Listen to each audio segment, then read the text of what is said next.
up with the logical reasoning section right now, which is coming like pretty easily to me, which is good. But then like I'm touching back on the game, so I'm following your schedule, and those are like kind of getting me. But well, so is games something you want to talk about today? What would be most useful for you to dive in on? yeah, I guess the games, like the easiest way to improve is it just with practice, basically. Yeah, practice is a large part of it. And since you have the study plan, that's your roadmap showing you exactly what to be doing every single day over the course of your prep, and specifically which resources to use on a given game type before doing several logic games of that type. So moving from ordering games to grouping to combinations, and within each category, easy to hard to help you Okay. build up slowly. Okay, so where I'm at right now, I'm on week 8. Do you think that's okay that I'm not getting like everything right within the 30 minutes? Like, is that normal? Yeah, that's totally fine. Yeah, you Okay. can't expect 100% accuracy within a week. So you just want to get to a reasonable level of comfort and familiarity with that game type, then move on to the next game type while still staying fresh on the previous ones. Okay.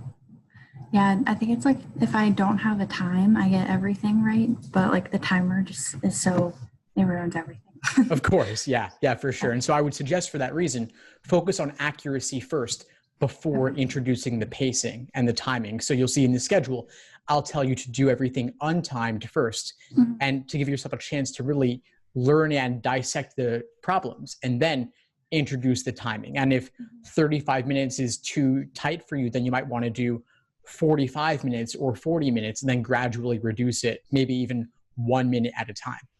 Okay, yeah, because I've done all of the logic game, like I've read everything, like gone through that part of the schedule.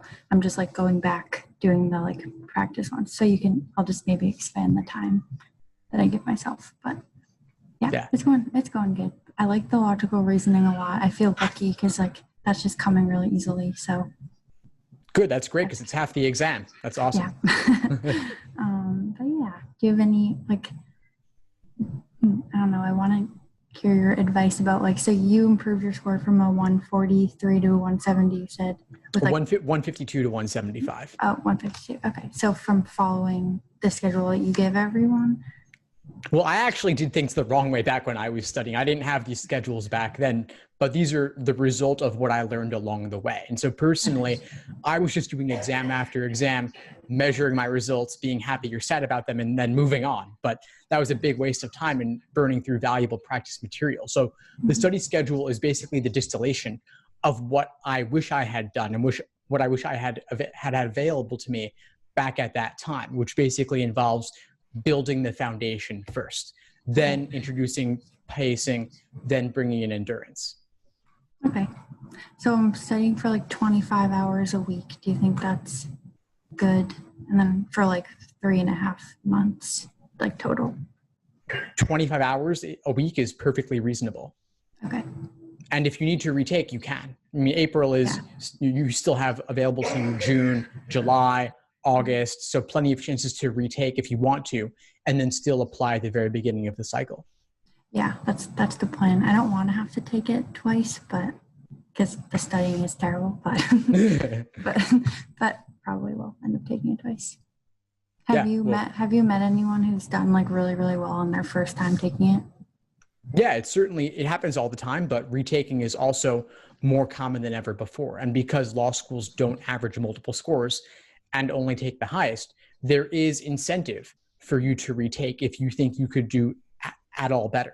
And so even if you scored at your target, because there's a margin of error or a score band of 3.5 points on each end, through luck alone, you could do 3 points better or even 4 points better. And so there is reason to retake, because obviously a 164 would open far more doors for you than a 160 would, or get you more scholarship money. And so even if you do well and you're happy with it in April, you might want to consider retaking if you think you could do even a little better.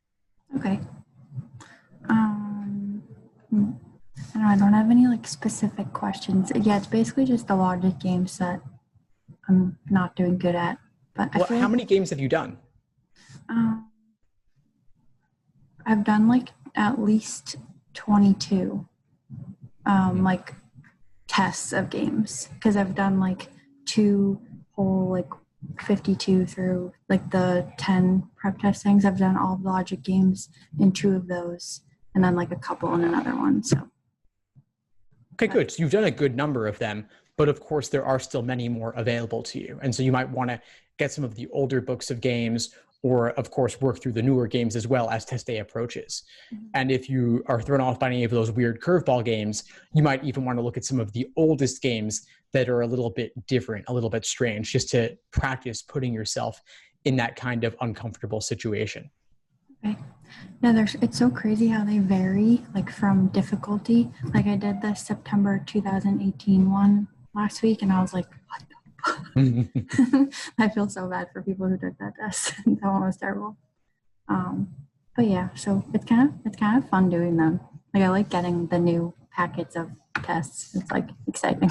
Well, that's exactly the right approach. And that's what it takes to get a top score. The people who get 170 plus, they grow to love and appreciate this exam for all its complexity and all the tricks they lay in there. If you can spot them and dissect them and kind of reverse engineer the exam, then you're going to understand it a lot better. And of course, do better on test day. And so I would say, definitely welcome that mindset in that you're learning to love this exam, you're getting obsessed with it, and you want to do every single game ever released. That's definitely going to put you on the path to getting a perfect game score. And you want that because the average 170 scorer typically gets about 10 questions wrong. And that's perfect or -1 on games, and then -3 on each of the other sections. So it's much easier to perfect games than it is to perfect reading comprehension. So keep focusing on game. Yeah, really. Okay. Because games are mathematical, they're symbolic, so they don't have the same ambiguities of language you see in logical reasoning and reading comp that are much tougher to score perfect on. It's easier to fall for mistakes and traps there than it is in games. So games are like the biggest area of improvement for people usually. Like you can practice that the most. Yeah, especially when starting and they seem scary at first. They're the most learnable, and so you make big gains there. But then on top of that, even more so with continued study on games, especially if you do the majority of games ever released or every game ever released, then you could really get to a point where you're perfecting them. Okay. And then you think it's like best to not try and like rush time yourself.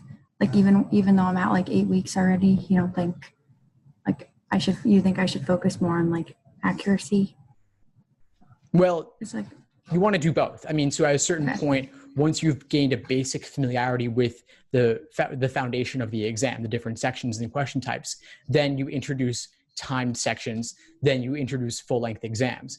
And if you notice any weak areas, then of course you could work on those to the side, maybe doing some of them untimed or by type.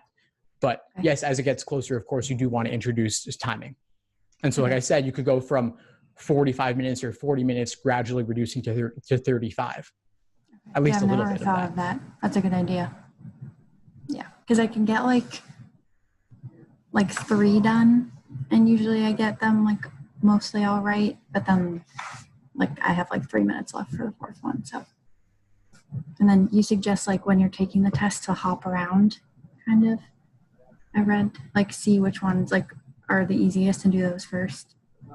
Well, yeah, it's definitely something worth experimenting with. And so I would say in logic games, for example, you could do the orientation question, then the local questions, then finally the global.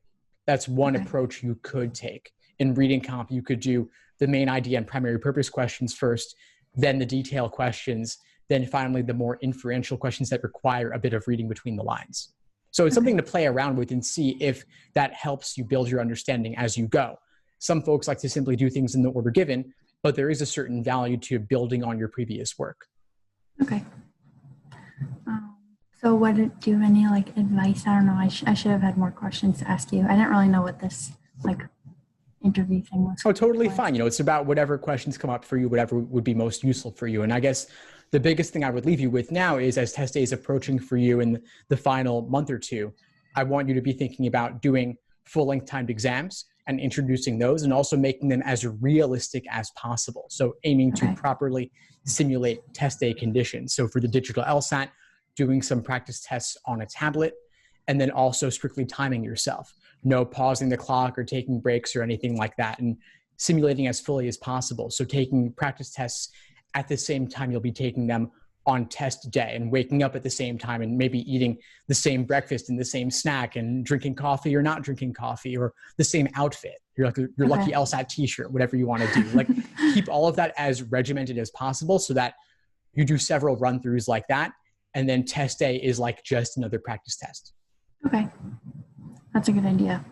Yeah, because I'm taking it at like 8 o'clock. So yeah, I'm just like working and stuff. So it's been pretty easy. I bartend at like nighttime and just study during the day.